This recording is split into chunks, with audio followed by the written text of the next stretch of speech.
Sema nini maana Mungu ametenda ya ajabu. Tumeimbiwa nyimbo za praise and worship. Kile mnaweza kuwaomba kama washirika, tunapokuja katika nyumba la Bwana, chochote kitakachofanyika katika kanisa kiweke katika makini. Hata kama ni nyimbo, weka katika makini. Siku ni nzuri na Mungu ananena nasi. Bwana Yesu asifiwe. Amen. Siku ya leo nashukuru kwa mchungaji wetu kwa kunipea nafasi hii ya kusimama mbele ya kanisa kuleta neno la Bwana. Niko na shukrani mingi. May the Lord bless you. Amen. Mimi sikosi kusema huwa napenda wewe mchungaji. Usiniulize kwa nini. Bwana Yesu asifiwe. Amen. Jambo la pili, ningependa kushukuru Mungu maana kutoka nilipokuja hapa kwa punda, Mungu anaendelea kutenda, anaendelea kunitumia, na kuna watu wameinuliwa kusimama na huduma yangu, na ninashukuru sana. Mungu azidi kuwabariki. Sitawasema, but Mungu azidi kuwabariki na kuwatendea makuu. Kama vile mmesikia, siku ya leo ni siku ya ufufuo, ya kwamba tutanena la neno la Bwana ile ambalo amenituma, na ukilisikiza neno la Bwana ni neno ambalo inakata upande zote. Bwana Yesu asifiwe. Amen. Na niko na furaha mingi kwa Bwana. Mahali tumesomoa somo letu la kwanza katika kitabu cha Mwanzo. Katika kitabu cha Mwanzo sura ni ya 18 mstari wa 9. Tumesomewa vizuri. Unaposoma maandiko ya Mungu nasema ya kwamba kulikuwa na mtumishi wa Mungu alikuwa anaitwa Ibrahimu. Ibrahimu na mkewe Sara walikaa wakati mrefu sana kama hawana mtoto.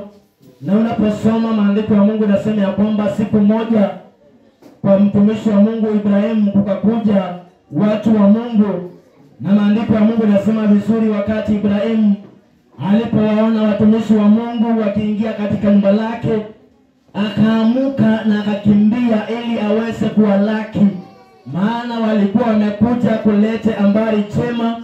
Lakini maandiko ya Mungu yanatuambia kwamba mkewe Ibrahimu hakuwa karibu, alikuwa amekaa katika hema, ilikuwa mbali. Lakini maandiko ya Mungu yanasema ya kwamba hao watumishi walipofika, walimuuliza mtumishi wa Mungu Ibrahimu, yuko wapi Sara mkeo? Bwana Yesu asifiwe. Naye Ibrahimu akajibu vizuri, akawaambia kwamba yuko katika hema. Bwana Yesu asifiwe. Na watumishi wa Mungu wakampasa habari, wakamwambia kwamba wakati mwingine kama huu mke wako Sara atakuwa na mtoto. Lakini maandiko ya Mungu inasema ya kwamba Sara akiwa katika hema alikuwa amesikiliza na akasikia ile sauti jinsi bwanake ameambiwa, na akacheka, maana machoni pake aliona ya kwamba hili ni jambo lisilowezekana, maana yeye alijihesabu ya kwamba yuko mzee. I want to take, hakuna mzee machoka Bwana. Mbele za Mungu hakuna mzee. Bwana asifiwe.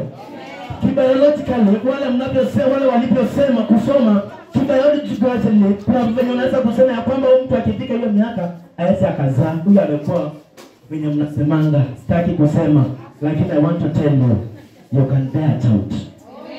Unaweza kupata mtoto. Na maandiko ya Mungu inasema ya kwamba basi Ibrahimu na Sara walikuwa wazee. Hawa watu walikuwa wazee, lakini Mungu akatumia watumishi wake, akawaambia nendeni katika nyumba ya mtumishi wangu Ibrahimu. Na walipofika pale, wakanena habari ambayo walikuwa wamebeba. Wakati mwingine hawa watumishi, kuna kitu kikubwa ndani ya maisha yako, wanakuanga wametumwa na Mungu ili kuwaletea, lakini wanapokuja na kukuletea una doubt. Unakuwa una wasiwasi au uamini kama chenye umeambiwa kitatendeka. Saa hii nikikwambia few years to come you will drive your own car, you will start doubting. Utaanza kuuliza, nitawaendesha hiyo gari na sina kazi, itatoka wapi? But maandiko ya Mungu yanasema ya kwamba Sara walikuwa wazee pamoja na mmewe. Yesu asifiwe. Lakini mstari wa 14 ndio mstari nataka kwa shiki vizuri. Unasema hivi: kuna neno gani lililo ngumu la kumshinda Bwana? Kuna jambo gani ngumu la kumshinda Bwana? Maandiko ya Mungu inatufunza nini wapendwa? Sara hakujua ya kwamba hakuna jambo linaweza kumshinda Bwana. Hakujua ya kwamba hao watumishi walitumika ili walete habari njema katika maisha yake. Lakini mtumishi wa Mungu wa Ibrahimu alikuwa anajua ya kwamba Mungu anaweza kutenda hata nikiwa katika uzee wangu. Na ndiposa maana unaposoma hicho kifungu kikianza, Ibrahimu alipowaona alikimbia akawalaki. Maana alijua ya kwamba kukaribisha watumishi wa Mungu ndani ya nyumba langu kunaweza kuwa na baraka. Lakini Sara hakuamini ya kwamba hakuna jambo lisilowezekana machoni pa Bwana. Bwana asifiwe. Haijalishi wapendwa ni maisha ya aina gani tumekaa katika wokovu huu, haijalishi ni mapito aina gani, I come to promise you ya kwamba tunapomtamania Mungu kuna jambo linaenda kutendeka. Bwana asifiwe. Sara hakujua ya kwamba Mungu hajui ya kwamba wewe ni mzee. Mungu hajui ya kwamba wewe ni masikini. Anaposema atakubariki hata wanapoinuka, ni lazima baraka zako zitakufikia. Maana hakuna jambo la kumshinda Mungu wetu. Siku ya leo ningependa kuwahimiza tukajua ya kwamba machoni pa Bwana, na ningependa nisomewe katika kitabu cha Isaiah 54 verse 17. Isaiah ndo nishikanisha hiyo kitu vizuri. Isaiah 54 verse 17. Kuna mtu amefika? Nisomewe. Kitabu cha nabii Isaiah sura ile ya 54 aya ile ya 17. Neno la Mungu linasema hivi: kila silaha itakayofanyika juu yako haitafanikiwa, na kila ulimi utakaoinuka juu yako katika hukumu utahukumu kuwa mkosa. Huu ndio urithi wa watumishi wa Bwana, na haki yao inayokaa kutoka kwangu mimi, asema Bwana. Amina. Bwana Yesu asifiwe. Wapendwa wa Mungu, ningependa kuwahimiza katika safari hii tukajua ya kwamba machoni pa Bwana hakuna jambo lisilowezekana. Maandiko ya Mungu katika kitabu cha Isaya yasema ya kwamba kila silaha itakayoinuka kinyume na wewe haitafanikiwa. Bwana Yesu asifiwe. Na kila ulimi utakaonena maovu kwa sababu yako hautafanikiwa. Maana machoni pa Bwana hakuna jambo lisilowezekana. Wapendwa wa Mungu, katika imani yetu ni lazima tukajua ya kwamba Mungu ndiye aliyetuita na hakuna mtu ambaye anaweza kuzuia baraka zako. Yesu asifiwe. Kile Mungu alisema akikuumba ni lazima kikakue. Hata wachawi wa kuinuka watakuwa wanajipiga wao wenyewe, maana machoni pa Bwana anafanya mambo yote yakawe possible. Praise God. Mungu machoni pake anafanya kila jambo ambalo hukuzaliwa nalo likatengeleze njia. Kuna watu wengine walikutazama na wakasema ya kwamba hautavuka hapo. Nimekuja kukutangazia ni maneno ya binadamu. Mungu hakunena ya kwamba hautafanikiwa. Mungu alinena ya kwamba hakuna jambo lisilomshinda. Tunapomtumainia anafanya mambo kwa mpya. Tunapokaa ndani yake anatengeneza njia. Sasa hapa alikuwa mzee kwamba alijiangalia. Kuna watu wengine hapa tukijiangalia hata zile familia tumetoka, unajiuliza hapa kwetu kutatoka nini? Lakini mimi naambianga watu, nasimama unasema ni mimi wa kwanza nitakacholete Mungu alichotaka. Ni mimi wa kwanza nitakalolete kile Mungu alikusudia. Yesu asifiwe. Haijalishi ni nini umepitia katika maisha yako. Kuna mambo mengine kama Wakristo tunapitianga, inatupiga mioyo yetu ya kwamba ukitazama mbele hata ukitazama nyuma hauoni njia. Lakini miso langu siku ya leo nikikwambia kwamba unapotazama mbele na uoni njia, pana njia machoni pa Mungu. Lakini machoni pa binadamu hakuna njia. Sara akasema, akacheka mimi nitakuzaa kweli. Nikiwa mzee hivyo nitazaa. Mtu mwingine anajiangalia, kweli mimi huu ugonjwa utaisha. I want to tell you, utaisha. Ninataka kukuambia kwamba kile ambacho kilikufunga, maandiko ya Mungu nasema kile kimefungwa duniani hata mbinguni kimefungwa. Kile ambacho kimefunguliwa mbinguni hata duniani kimefunguliwa. Hakuna jambo la kukushinda. Hata vile wachawi walifunga katika macho yako, katika ulimwengu wa roho tunafungua na kusema we are going to make it now. Praise God. Maana Mungu anatuambia kwamba kuna jambo lisilowezekana. Shida yetu kama Wakristo ni kuona ya kwamba hatuwezi. Siku ya leo siona unaweza. Hata kama walikuja usiku kwako na wakazunguka mara 70, nimekuja kukuambia walizunguka pati yao na Mungu amekuja kuzunguka pati yake. Lakini nguvu zinapopigana, nguvu ya Mungu inainuka kwa msimu.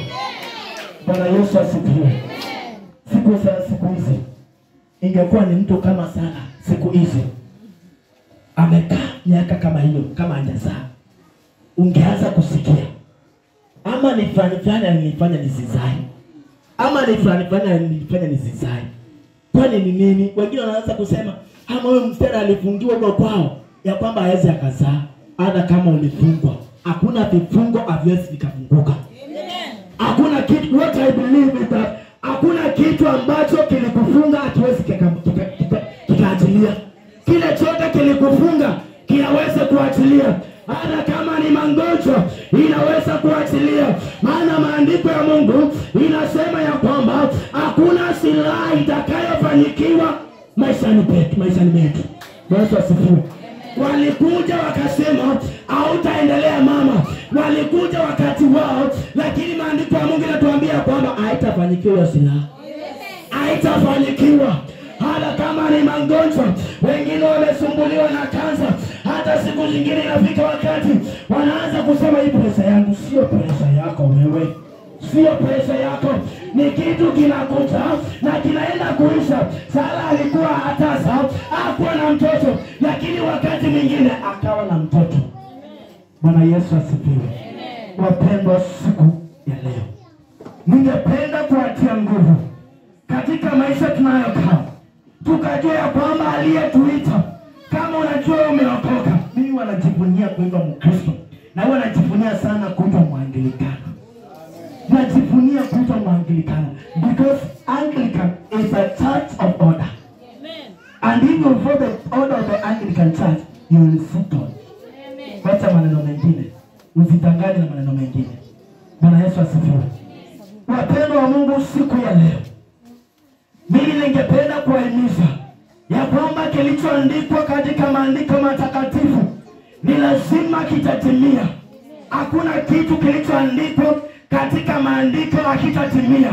Kama Mungu alisema ya kwamba wakati wako ukifika utaitwa mbarikiwa. Hata kama walisema utabarikiwa, wakati wa Mungu ukifika utabarikiwa. Maana sauti ya Mungu imeshinda sauti zote katika ulimwengu huu. Bwana Yesu asifiwe. Haijalishi ulifungwa na nini. Wengine wacha niwaambie ukweli. Mimi niliomba Mungu nikamwambia kitu kimoja. Sitaki kuhubiri neno ya uongo. I want to preach kile kimeandikwa. Bwana Yesu asifiwe. Wacha nikwambie kitu moja. Kuna watu naweza kuwa tuko mahali hapa na tulifungwa na vifungo vya familia zetu. Wengine unakaa maisha unayokaa si kwa sababu yako kupenda ukayakae. Ni kwa sababu wazazi waliokuzaa walifunga vifungo vyako mahali fulani. Walifunga vifungo vya familia yenu. Na siku ya leo ningependa kukuhimiza, kama unamwamini Mungu yupo, utaenda kuachiliwa katika vifungo hizo. Kama ni vifungo vya kuchinjiwa damu na mbuzi, hizo ni vifungo vyao, sio yako. Sijui kama kuna mtu ananielewa. Kile ambacho kilifungwa katika ulimwengu wa kifamilia yenu, Mungu hajafunga. Mungu amefungua. Baraka zako ili ukafanikiwe. Bwana Yesu asifiwe. Amen. Salimia mwenzako na lugha ya kweli. Salimia mwenzako na lugha ya kweli. Salimia wenzako na lugha ya Kikwetu.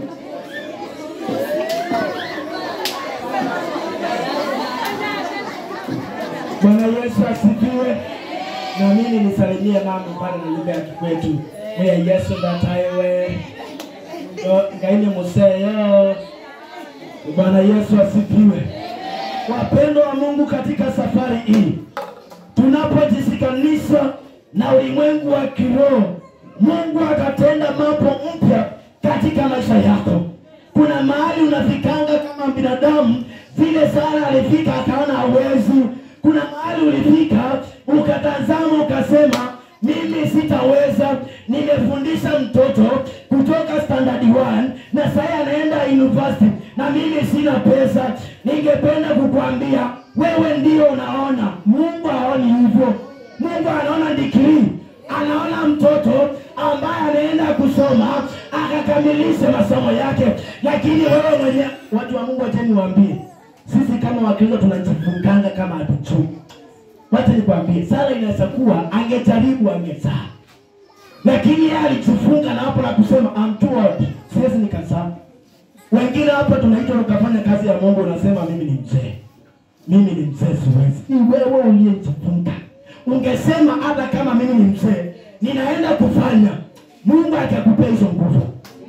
Ungeamka siku moja useme ya kwamba mimi ni mzee, na useme hata kama mimi ni mzee ninaenda kufanya hiyo kazi ya Mungu, ningekwambia kwamba Mungu atakupea hizo nguvu. Lakini maana uliamka ukasema ya kwamba mimi ni mzee na ukakaa, Mungu alisema uzee nao kukalie. Uzee ukukalie. At the time of God, wakati wa Mungu ulipofika, ndipo Ibrahim na Sara walipata mtoto. Inaweza kuwa Sara walisema akasema hatutazaa mzee, tufanye kutulia. Mungu akasema mmetulia, pia mimi wacha nitulie. Wakati wangu ukifika nitakupea mtoto. Yesu asifiwe. Sisi wote hapa kile ulichoomba mbele za Mungu, I want to tell you, nilikuwa naambia wanafunzi shuleni ya kwamba si ya kwamba baraka zetu hatupokei. Kile ulichoomba Mungu alikupea. Tofauti ni kwa kuwa hatujui kupokea baraka zetu zinapokuwa katika anga za kiroho. Uliomba Mungu akupee ngari ulipewa, lakini kuenda another level ukachukua ngari yako ni kitu kingumu ndani ya maisha yako. Na ndiposa ningependa kukuhimiza siku ya leo, jua njia za kupokea baraka zako. Bwana asifiwe. Hatutakaa hapa hivyo. Ingekuwa kila siku ni ibada. Kila siku ni ibada. Na ikifika siku ya kutoa fungu la 10, tunaambiwa tutoe fungu la 10, itatoka wapi? Itatoka wapi? Basi kuna zile siku za kufanya kazi, si ndio? Na unapofanya hizo siku Mungu anakubariki. Juu siku kama ibada ya kutoa fungu la 10, tunapokuja Mungu anakupea nguvu, unatoa. Kwa nini? Ulienda kutafuta baraka zako. Sara yeye alichona hawezi. Mama uliye mahali hapa, ningependa kukuambia wewe hujazaa wezi. Hujazaa watoto ya kwamba hawatakusaidia. Wakati wa Mungu ukifika, wale watoto wako waliitwa wezi wataitwa baraka machoni pako. Wale watoto wako walionekana ya kwamba hawatakusaidia, watajenga manyumba makubwa katika compound yako. Hata wao wakipita wanaangalia, wanaanza kusema kwa lugha ya kitu masia na wale kwa mwana nganya. Wanasemanga nimeongea lugha ya Kikwetu. Wanasemanga na hapa ni kwa mtoto wa fulani fulani. Maana machoni pa watu waliangalia. Wacheni niwaambie, mimi naambianga watu usiwe ongopa mtu anakuambia nitakufunga. Atakufunga ulimwengu wa kidunia, lakini ulimwengu wa kiroho hana nguvu za kukufunga. Alifunga na mdomo, na sisi tunafungua na roho. Wacheni na wao waseme kile watasema. Watasema hapa katika ulimwengu wa kimwili, lakini ulimwengu wa kiroho tunakuja na kutangaza na kusema ya kwamba nitabarikiwa na unapokea baraka zako. Unaposoma katika kitabu cha Ezekieli, maandiko ya Mungu yanasema ya kwamba Ezekieli akaambiwa na Mungu, "Absilia imekupa hiyo uhai." Akasema hawezi. Akaambia Mungu haiwezi kuwa uhai. Lakini maandiko ya Mungu yanasema alipotafsiri ilirudiana ikawa uhai. Kile chako kimekuwa kwa akitajibika ni wewe au kikiitisha. Tunangojea tuitishiwe na nani? Bwana asifiwe. Zile dhiki zinakusumbua, zile laana zinakusumbua. Ningependa kukuambia kwamba tunapokaa katika uwepo wa Mungu, tuko na nguvu za kufungua, tuko na nguvu za kutangaza ukombozi machoni petu. Bwana Yesu asifiwe.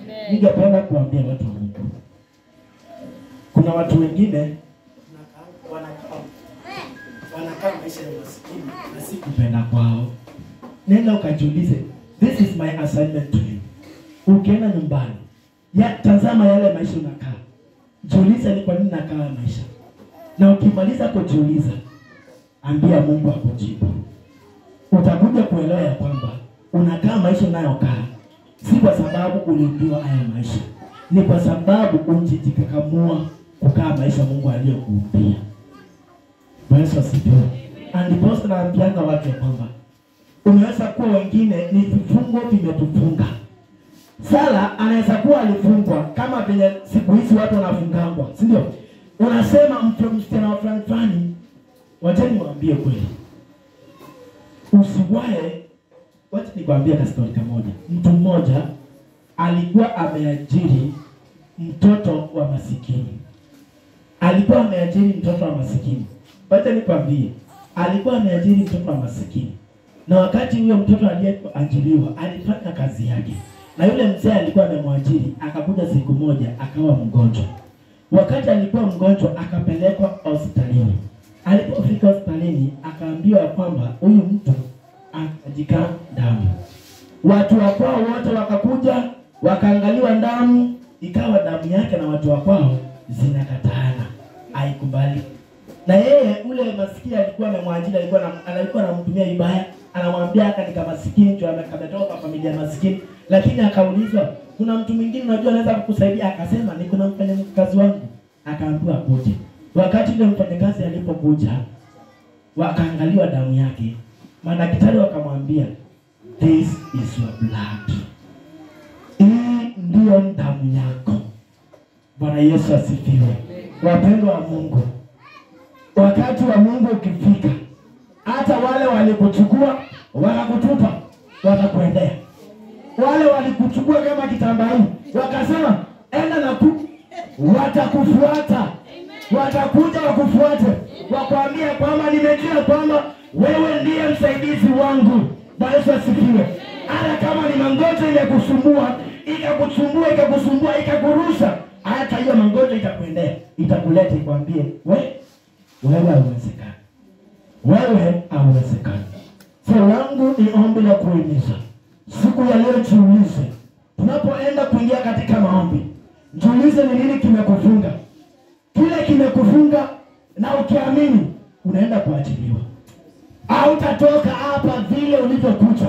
Kama unajua kwamba ulifungwa na ukiamini siku ya leo utaenda kuachiliwa. Watu wa pesa ndio naongea mko mnakuja. Mtumbie kaoshi. Bwana Yesu asifiwe. So ni ombi langu ni kuhimiza ya kwamba tunapojua zile maisha tunavyokaa. Sara akaona ya kwamba yeye ni mzee.